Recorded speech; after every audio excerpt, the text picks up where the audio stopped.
Hi అందరికీ. సిటీస్లో school admissions గురించి వింటుంటే నాకు షాకింగ్గా ఉంది. ఇక్కడ 1 ఇయర్ ప్రియర్గా అడ్మిషన్ కోసం రిజిస్టర్ చేసుకోవాలి. నెక్స్ట్ ఇయర్ ఇంటర్వ్యూకి పిలుస్తారు. మదర్, ఫాదర్ అండ్ కిడ్ వెళ్ళి వాళ్ళు అడిగిన క్వశ్చన్స్కి ఆన్సర్ చేయగలిగితే సీట్ వస్తుంది, లేకుంటే వేరే స్కూల్ వెతుక్కోవాలి.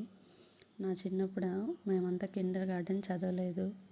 5 ఇయర్స్ కంప్లీట్ అయ్యి 6th ఇయర్ స్టార్ట్ అవ్వగానే డైరెక్ట్ వెళ్ళి ఊర్లో ఉన్న స్కూల్లో జాయిన్ అయిపోవడమే. బర్త్డే కరెక్ట్గా తెలుసు అంటే ఓకే, ఇన్ కేస్ తెలియదు అంటే స్కూల్ టీచర్ క్యాండిడేట్ని పిలిపించి హ్యాండ్ తల మీద పెట్టి అవతలి చెవి పట్టుకోమనేవాళ్ళు. అలా కరెక్ట్గా పట్టుకుంటే స్కూల్ జాయిన్ చేసేకి ఓకే అన్నట్టు నేమ్ రాసేసుకునేవాళ్ళు. బర్త్డే తెలిసినా కూడా ఒక్కోసారి 2 to 3 months అటు ఇటు రాసుకునేవాళ్ళు. 2 to 3 months తక్కువ ఉంటే అడ్జస్ట్ చేసి రాసేసేవాళ్ళు. ఎలా అంటే నా బర్త్డే సర్టిఫికేట్స్, నా ఒరిజినల్ బర్త్డే వేరే, సర్టిఫికేట్స్లో ఉన్నది వేరే, ఇప్పటికీ అలానే ఉండిపోయింది. ఇప్పుడు అలా కాదు. March 31st 3 years కంప్లీట్ అయి ఉండాలి. In case birthday April 1st అయినా కానీ 1 year వెయిట్ చేయాల్సిందే. 1 year వేస్ట్ అవుతుంది. ఎగ్జామ్షన్ ఏమైనా ఉన్నాయో, గవర్నమెంట్ ఏమైనా ఇచ్చిందో లేదో ఇంకా తెలియదు, చూడాలి. April 1st అని ఎందుకు చెప్తున్నానంటే నాకు ఒక బేబీ బాయ్ ఉన్నాడు.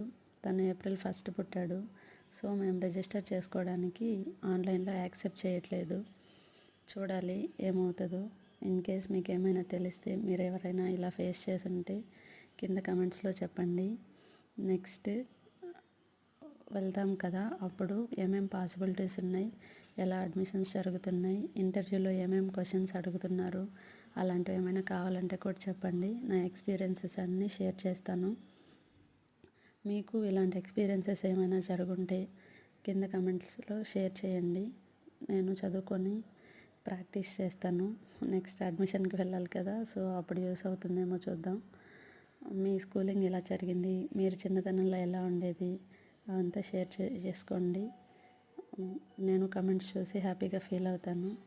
Thanks for watching. Please subscribe my channel and like the video. Thanks again.